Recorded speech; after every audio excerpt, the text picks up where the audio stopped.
Hello everyone, we're here today with Spenser. So, Hi guys, how are you doing today? I'm good. It's a nice day in Yangzhou. So you're pretty much a vet here in Yangzhou. You're as old as Yangzhou.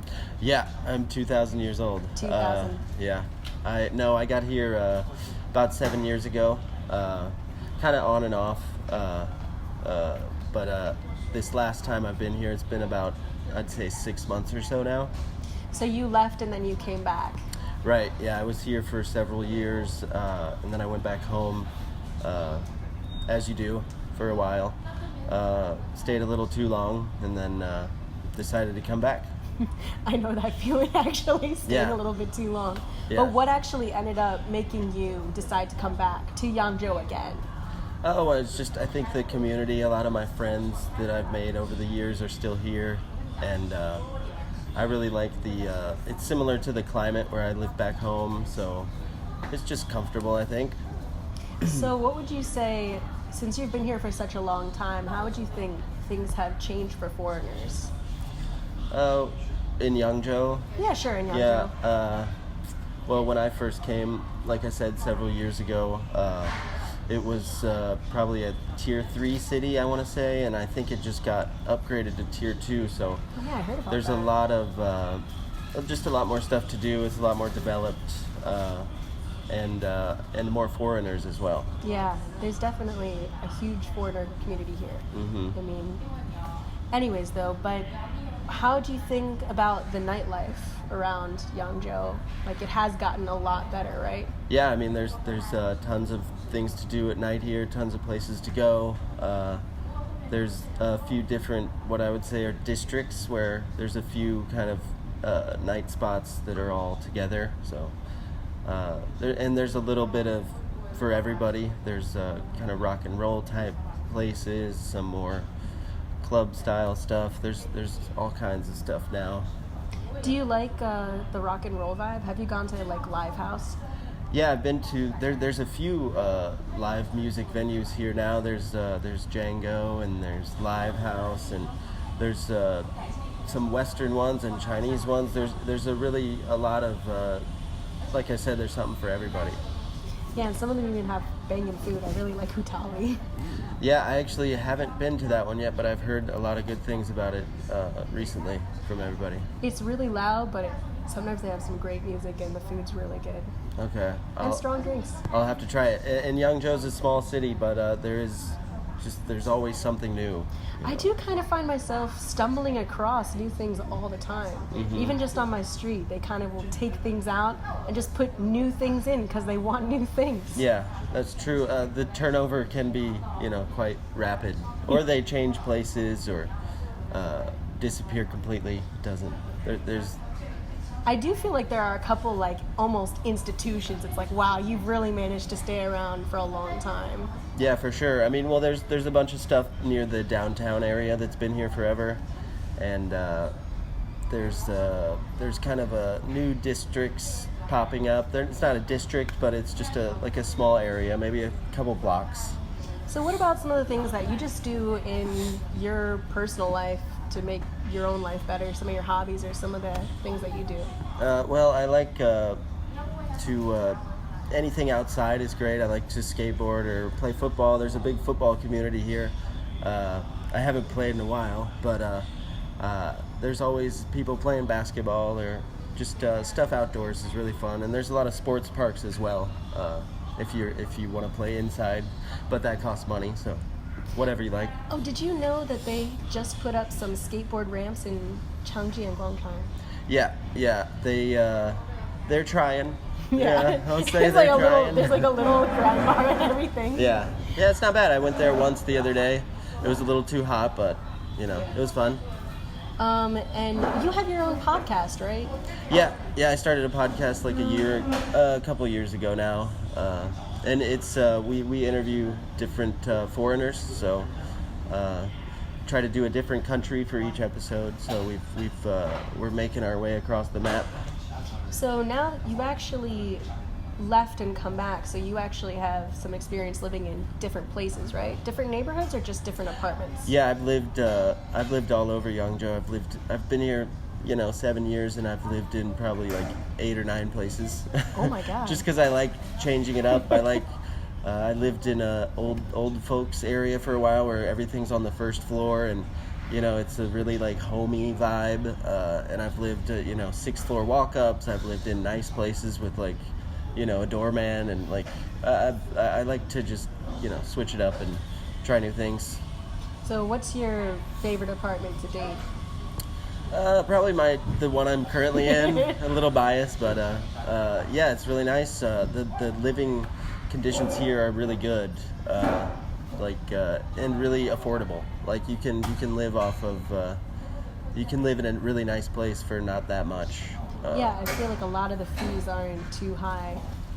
Yeah, like I'm living in a 3-bedroom, 2-bathroom right now for under 2,000 a month. Yeah. So, wow. 2,000 yuan. Okay, so let's get down to the nitty-gritty. Let's Okay. just talk about the job. So how do you feel about the job?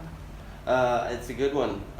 In Yangzhou, there's a job for if you like teaching kids. There's jobs if you like teaching in a more traditional setting, classroom, where you've got your every hour there's some new students that come in, or you stay in the same, or you change rooms for every class, just like a normal middle school or high school. But I'm working in a place that kind of has everybody, so I could teach like a 3-year-old in the morning, and then a 40-year-old at night, or not in morning or night, but there's a lot of different courses that my school offers. So it's That's really cool. I actually haven't heard about a situation like that before, so that's really interesting. So who do you like to teach like the most? Do you love to teach kids? Yeah, I mean, it depends on the how I'm feeling. Sometimes kids are great, and it does take a little while to figure out how to control them, and but that's just a part of the job. Like any job, you gotta kind of figure out the ins and outs of what to do.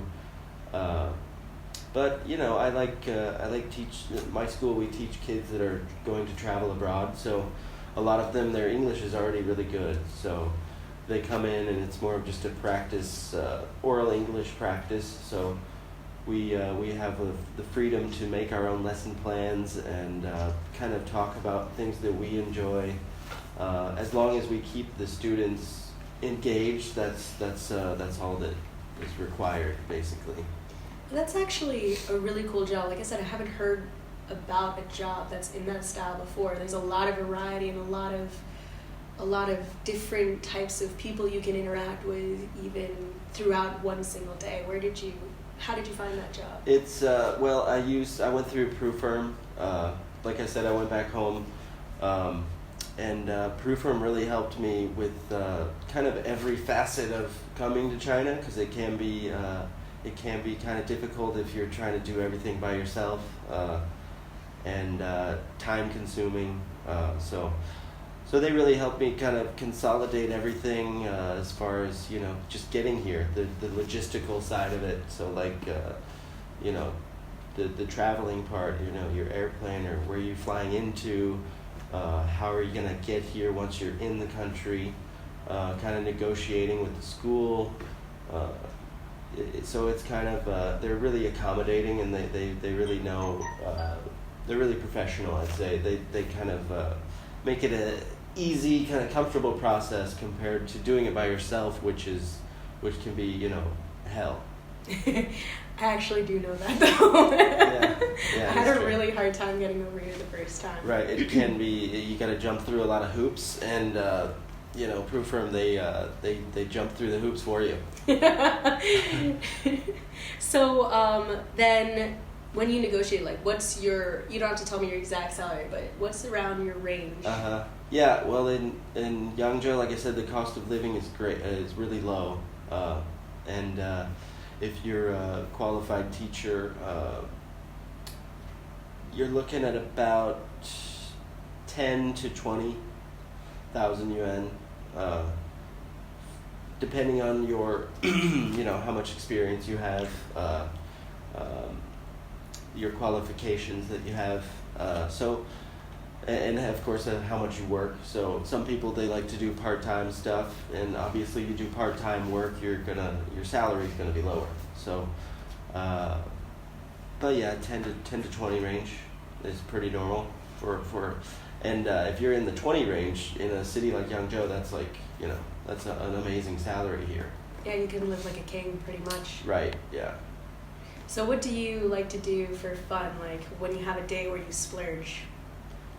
Oh, well, I mean, traveling in China is really easy, and I've always been a fan of kind of just getting out for the weekend. You can try a new city or go back to an old city that you like.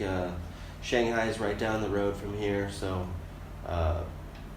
there's also a couple other big cities, larger tier cities down the road. You got Nanjing and like Suzhou, and so I like to travel a lot, and if I'm in Yangzhou, there's all kinds of recreational places to go to. There's spas and like really good what's those pools? Hot spring? The hot springs, yeah. The hot springs are really good, and it is kind of, you can treat yourself here without have to worry about breaking the bank. So pretty comfy. So you said like old cities that you like to revisit. What is like your top one city that you like to keep going back to again and again? Well, I mean, you can always go back to Shanghai. It's so big. It's such a big place that you can be there. You could live there for 20 years and not see all of it. So when you travel there, it's you can try to find a different nook in the city or a different area that you haven't been to before. Shanghai's great. One that's closer is Nanjing. It's kind of just like a little baby Shanghai. So not as big, not as crazy, but still a lot of different, kind of multicultural and more developed than Yangzhou. Yeah, I feel like when I was living in Shanghai, I almost felt like I was living on 2 or 3 streets. And then I'd turn the corner and I'd be like, wow, what's this then? Mm-hmm. Yeah, there's alleys within alleys and back little nooks everywhere, and you can get lost in a good way. It's like you're always going to see something you haven't seen before or something new. So. But like you said before, I kind of feel like Yangzhou's like that sometimes too. There's lots of things you hear about it, you don't go, and you're like, oh yeah, this is pretty cool. I don't know why it took me so long. Right, and you hear about things like that all the time, and it's really just a matter of getting out and going to find new places. Yangzhou's not a massive place, like spatially wise, but there is a lot kind of packed in here, so. So what would you say is 3 things you love in China?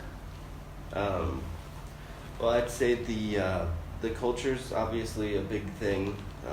It's a really kind of an ancient country, not kind of, but so there's a lot of like interesting cultural aspects. The food is great. I love to eat, sometimes too much.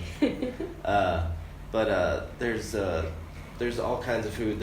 I think China has like 6 or 7 types of food. Like different cuisines. Cuisine, yeah. Yeah, like regional. Right. So those are always fun to try new stuff. So I'd say the culture, the food, and just the lifestyle in Yangzhou is great. It's comfortable. It's not too fast, not too slow, but it's just right for me. Anyway. Thank you so much for coming out today. Yeah, it was my pleasure. Thanks for having me. I'll see you around. All right, guys, come to China. It's fun. Woo!